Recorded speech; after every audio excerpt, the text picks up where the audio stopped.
All right.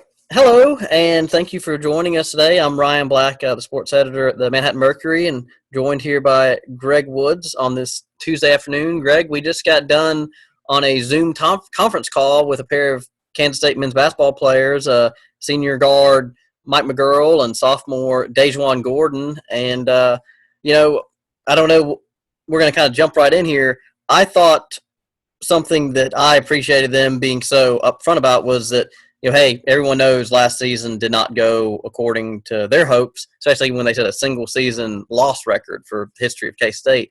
But they both were very honest about that, hey, no, we don't want to forget it because we know that it's going to be good motivation.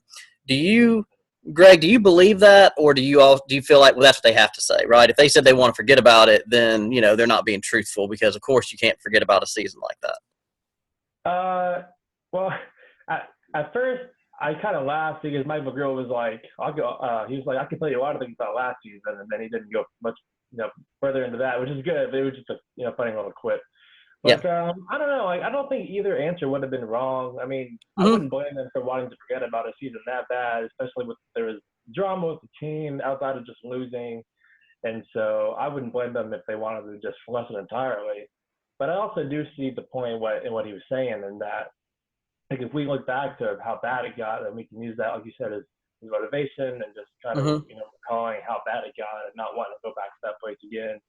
And I think like with the way that the roster is shaping out right now, and I know there's a lot of newcomers, but I know they're planning to not get back there again. So I imagine that mindset will pay some dividends. So you are saying you think that's the truth? I mean, because I know, Greg, there are times we get answers, from athletes and coaches where it's like when you ask them a question in a certain manner, or you even ask them a specific question, it's like, well, what else are they supposed to say, right? Like I think the most common example of that would be like, are you looking ahead to Team X because the Team Y that's coming up is supposed to be a patsy team? And, of course, they're always supposed to say, no, we're not looking ahead at all, when usually that's not true. I'm not saying that's I do think it's more common at the college level. I mean, I think in the pros, you normally know. I mean, this is the professional pride of an athlete.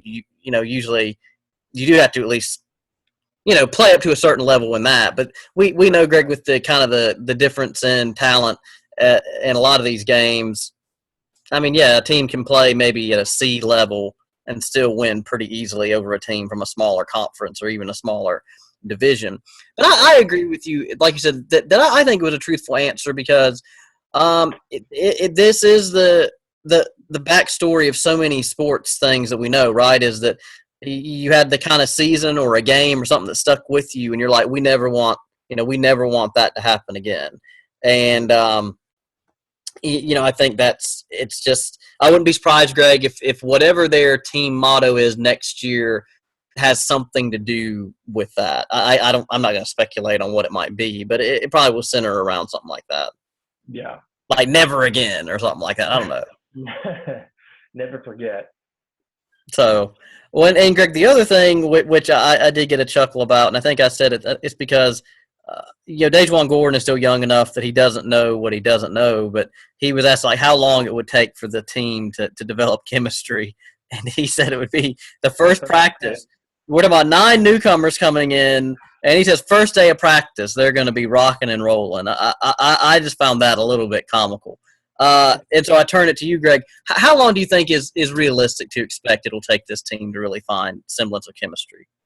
This might seem like a cop-out, but it seems hard to pinpoint a certain amount of time because not only do they have a lot of guys coming just from straight out of high school, but a lot of guys coming in from different, JUCO schools and transferring in and whatnot. So I don't know. Like it's hard to say just with that blend of one experience, but also guys from totally different, parts of the world. Parts of the map, different colleges and whatnot. So I don't know. I can say for sure that it won't be the first day of practice, but outside of that, it's hard to say at a certain point just because, I mean, that's a very malleable type, case by case kind of thing. So did you have a stronger opinion on that? I would just say, Greg, and I think it was like what the plan was last year before so many things went off the rails, is I think the hope was that they were going to be at least somewhat close to having team cohesion by the Big 12 opener, because we knew everything they lost with that senior class of Dean Wade and Barry Brown and Cam Stokes. And so we kind of knew that, hey, maybe the non-con schedule, there might be a couple of close losses, but they're going to take their lumps, and then by the opener, which was at Oklahoma this past year, that by that Big 12 opener, maybe they would be, about as close as, to what you would hope you could have, the team chemistry. But, Greg, they just had so many frustrating losses already in the non-conference schedule, kind of highlighted, I'd say in that last game that we covered together in the calendar year was that the game against St. Louis in Kansas City, where, Xavier Sneed had a chance to win the game, last-second shot just didn't stay down. And, by then they kind of knew that, there's outside of us having an unbelievable Big 12 run, there was already no chance they were going to make the tournament because their keynote win was against UNLV on the road, and UNLV was nothing to write home about last year. So, Greg, I would think that's what they hope is that, they just get through the non-con schedule that they can, and then, once the Big 12, opener arrives, whenever that's going to be next season, and who it's going to be because we don't know yet. The Big 12 hasn't released that schedule. That maybe they'll be, I don't want to say hitting on all cylinders, but at least maybe a lot of the jitters will have been worked out by then.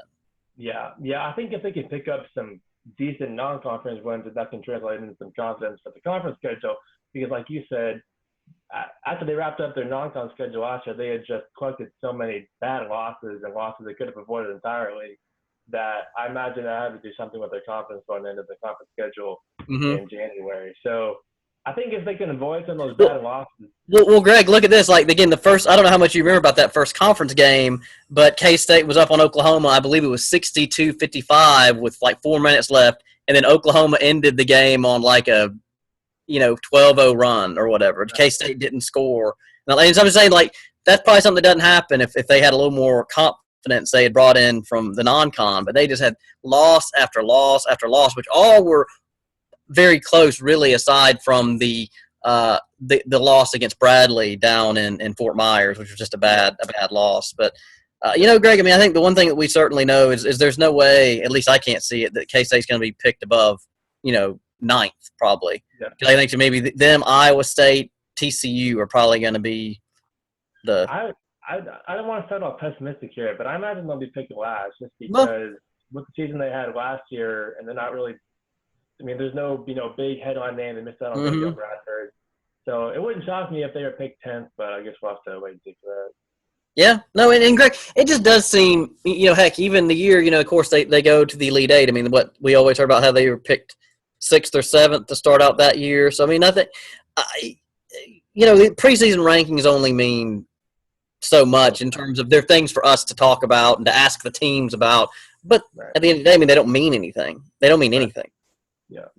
So it'll be another interesting season. Here in Manhattan, Greg. I think the biggest question really is literally when will it happen? I mean, we don't know with this ongoing pandemic. Just when anything's going to start. And I guess, Greg, there is just this complete, question: is there any way it would get completely canceled? I don't think that's going to happen, but it might be pushed back from the normal start time. So it'll be. Like I said, Greg, we're living. I think, and I hate to kind of use a cliche, but we are really living in unprecedented times. For our generation, to be going through something like this. So, I know that K-State their players are gonna keep working hard, and they'll get back to campus, and they'll see if Bruce Weber and his staff can get them coached up. Yep. So, totally folks, thank you so much for joining us for another episode here of this, and we'll talk to you again soon.